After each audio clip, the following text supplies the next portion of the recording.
السلام علیکم ورحمۃ اللہ وبرکاتہ. امید لرم چې روغ جوړ به یې، صحت په جامه کې به یې.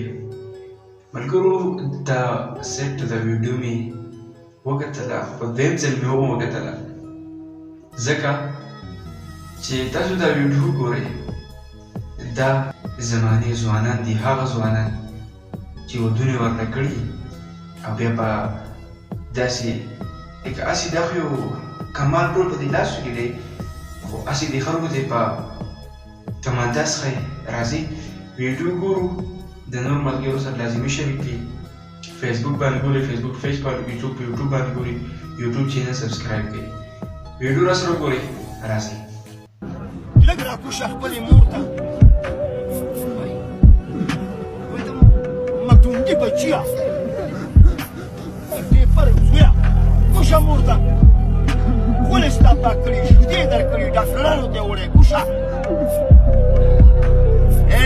پلار حرام حلال کړي، ټاټکې چلولې دې غټ کړی، لږ غوندې پلار ته کوشه کړه. دا تاسو یې ښه لکه کوزېدونه چې معمولي یو سوتر غوندې د خپلې ښځې لپاره کوشه د چې لږ بس بس بس بس بس بس بس بس بس بس بس بس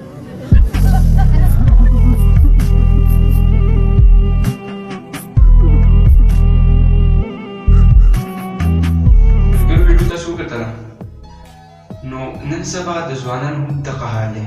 هغه مشر څه وایي دی هم تاسو یې مونږ ته وایي، تاسو ته وایي، خو په مونږ کې دا غلطي به څنګه ختمېږي؟ زمونږ زیات ارونه چې دي که نه هغه چې ودونه وکړي نو ښځو باندې لکه ښځو له داسې مقام ورکړي که نه، مشران دغه ته وایي اسمان ته یې وخېږي.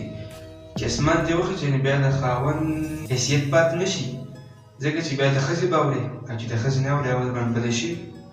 نو بیا خلکو ته پته ده که نه، تاسو به هم څه په خپل خاندان کې هم اکثر چې نیمه دانه خېږي که نه، نو تاسو هغه هم وګورئ. خو زما تاسو ته پیغام دا دی که نه چې په دنیا کې واحد دا داسې رشته ده که نه، مور او پلار خدمت یې ورله وکړئ. دومره ژوند نه وي، لږ ژوند وي، مینه محبت ورسره وکړئ.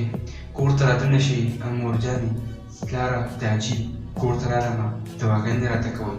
رمضان مبارک میاشت ده چابي کوئ، دعاګانې ته اخلئ. دا چې خدای پاک تاسو له دا یو په طور یو نعمت درکړو چې په رمضان مبارک کې دې هم مور ژوندی د مور پلار که د چا په دې کې یو مور وي د مور خیال وساتئ، که یې پلار وي ډېر زیات خیال وساتئ. ښځې سل ښځې نورې خو چې دا مور پلار لاړو که نه، ګوره ښځه چې مړه شي که نه نو سړی څه وکړي بله ښځه ځانه وکړي. مور پلار چې مړه شي که نه بیا سړی په کومو سترګو کور ته رادننه کېږي، چا ته رادننه کېږي. نو دا ویډیو نور ملګرو سره لازمي شریک کړئ. موږ راکړئ تر بلې ویډیو پورې یاد آباد اوسئ، د خپل ځان خیال ساتئ. السلام علیکم.